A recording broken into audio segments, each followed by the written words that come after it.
then you are preventing these. Now, there are theories out there, and again, this is maybe a point where you stop and re-listen, and now you're going to start again.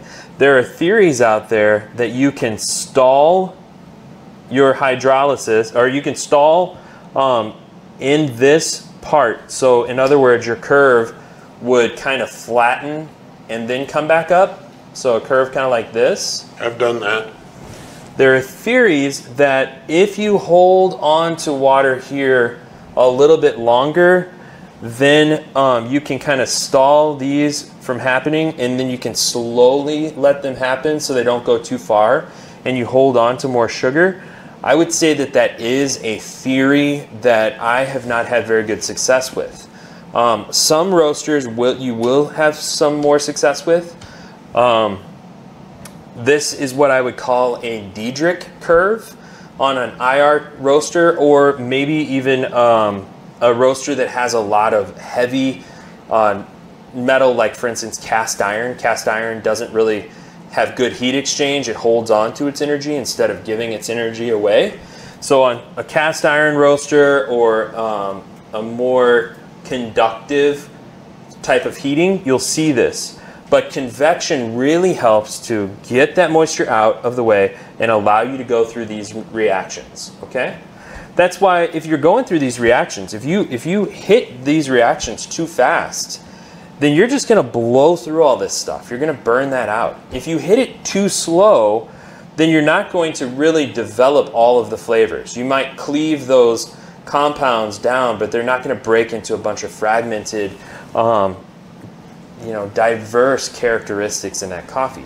So you've got to find the sweet spot for every coffee. And how do you do that? Not by getting more and more technical equipment, not by getting molecular sniffers that are sniffing every single cell in the coffee. Of course, my nerd brain wants to have something like that so that I can control exactly what compounds I'm making at which time. But at the end of the day, none of this matters, okay? To the point that, remember our analytical tool,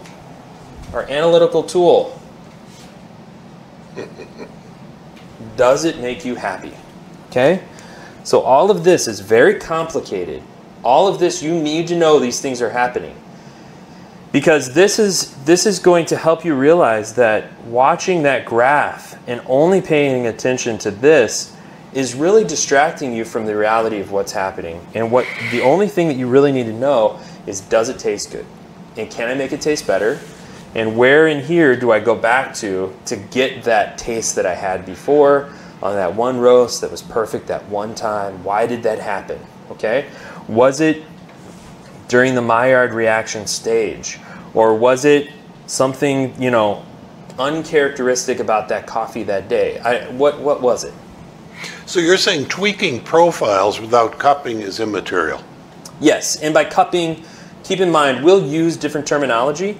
We mean tasting the coffee. I'm not gonna, and Dave especially will not sit here and say that you need a cupping bowl with the exact amount of grams, exact amount of water, and you need to go through a systematic cupping. That will help as you grow if you're a business to have it systematic, but if you're using a brewer, if you're using an espresso machine, whatever you are roasting for, if all of this is for espresso, then you probably shouldn't use a cupping bowl to make these analytical decisions.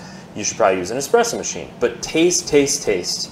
Record, taste, record your roasts, record the things that are different especially. That's why we look at first crack, because it's a milepost. It tells me a specific moment, and I can correlate a specific time and temp to when that first crack happened. I can draw a box and I can mark that out.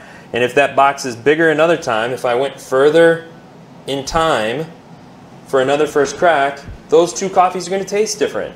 Is it a good difference? Is it a bad difference? Well, if I never measured where first crack happened, I don't know how to go backward. So measure all of your milestones, measure your time over temp, and go back to that information after you have tasted the coffee. Very good. Joe, let's back up a little bit. As a refresher from your previous sessions, We start with coffee about 10.5% water. Generally, yep. By the time we get to the yellow phase, how much water is left? Generally, that's about 1.5 to 2%. Okay, so during that drying phase, we're not getting rid of all the water, we're getting rid of most of the water. It's hard to tell because it could be the case that we are getting rid of the free water, but we're already starting to create more. But that drying phase is critical because it's that water activity that creates, that drives all the chemical compound changes that you're talking about here. Yeah, so if you have, for instance, if you have a sponge and you want to heat this sponge and you want to heat something on top of the sponge, if that sponge is dry and you put it on a burner, you won't feel any heat on the other side of the sponge. If that sponge is wet and you put it on a burner, that water will pull heat from the burner to the top of the sponge. It's conductive. So if we can use this water while it's around to drive energy into the center of the core of the bean so that we can get all of these happy reactions to start taking place in a uniform way, then we can control those reactions a little bit more. And by controlling, I mean recreate the same roast each time we want to go back and roast it. So we're just setting ourselves up for success by using that water. Very good. And then practically, I'm just driving to practical end questions. Let's just say on my unit, I get 330 as my end of pre-first. How about that? Pre-first instead of browning. Sounds good. All right.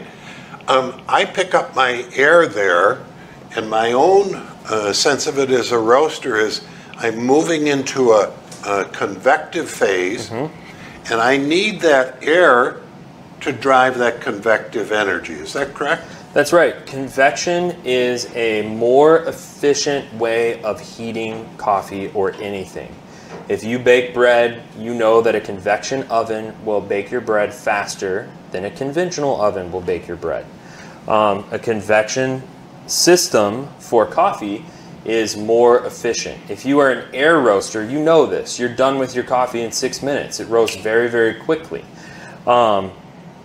You can easily skip over some of these reactions though. So having a little conduction, having that convection to back up that efficiency of energy in a controlled way gives you exactly the outcomes that you want. Very good. What's the toughest part that you had to learn as you were roasting on the units up at PT's? Caldi's. Caldi's. How many times have I done that? I don't know. I do. So at Caldi's, we were very focused on the sensory side of coffee. So we didn't like sit down and break down exactly when is Maillard doing this, is caramelization doing that. We didn't sit and study all of the profiles and judge, oh, I think your profile was a little high here or a little low there. We went to the cupping room and we cupped. So the biggest learning curve is learning how to taste and being calibrated with not only your team, but everybody in coffee. So calibration, tasting, and figuring out when I taste this in the coffee, I know that I need to go back and look at this in my profile. Very good. And you do that, you know, best with a team. Very good. And so the idea there is to be tasting with a team rather than just yourself. Tasting with a team. That's why we do things to hopefully facilitate some of that, like the event you have coming up where you all will submit coffee and we'll taste those coffees and we'll evaluate for, you know, how those coffees are tasting. Yeah. And the other thing, Joe, with tasting, evaluating, cupping, whatever you want to call it, I found for myself that I learned more within a group, that we were able to build on one another's knowledge exponentially rather than just me drilling down on the table every Friday afternoon. You put 3 or 4 people, and they don't have to be serious, they don't have to be coffee experts, but they do want to learn. They do want to grow together. So I really encourage guys, people, if you're serious about tasting, evaluating, moving along your palate for sensory determination, do it within a group. Yes, please. Nick, any questions for us today? I've been telling them to hold off for our next session. That way you guys can payroll free. Okay, cool. All right, that sounds good. All right. Well, thank you all for listening. I know it got a little dense at times. I hope that you have opportunities to kind of go back through and listen in. If I said anything that is wrong or weird or something, please revisit it with me. I'm happy to learn and admit where I am wrong. This kind of stuff, everybody knows that I slept through biology both in high school and college. And I did not. Yes. This is the kind of thing that I'm going to watch 3 or 4 times. I'm going to be doing some reading on caramelization, simple sugars, complex sugars. I'm going to be reading about carbohydrates and their interaction with water and heat. I'm going to be reading a little bit about Maillard. If I remember correctly, he was the father of French food science. Is that right? That's right. Yeah. Okay. Partly. Yep. I'm going to look at my own roasting and understanding it a little bit differently. All that's the way of saying, for me, there's a lot of meat here to chew on. I don't expect to absorb this in the 24 minutes that Joe covered it. But it's time for me just to take 3 or 4 nuggets out of here and build on them. That's right. What I'm going to ask our viewers to do is send questions in to Dave@millcityroasters.com or joe@cafeimports.com. In September, we're going to have 2 events. The first will be Roaster School, where Joe fields all the equipment and all this plant physiology and physics and thermals and all of that stuff. And so we'll cover that in Roaster School in September. The 30th of September, 2 p.m. Central Time, Joe will lead a group of probably 6 professional cuppers, 6 professional coffee couple people here. 6 professional coffee people here in town through the 7 finalists in our Focus on the Roast. We had 115 applicants this year. That's a lot. Nick is exhausted. Nick, Katie, and Matt banged out those packets of 10 pounds each yesterday, so they're on their way to them. 4 hours, 115. 4 hours? You got them done in? We're quick. Good work. Good work. Good team. Excellent team here at Mill City Roasters, as well as Cafe Imports. I think that's a wrap. Joe, good session, my friend. Thank you. Thank you all for listening. Roasterguild.org. That's right.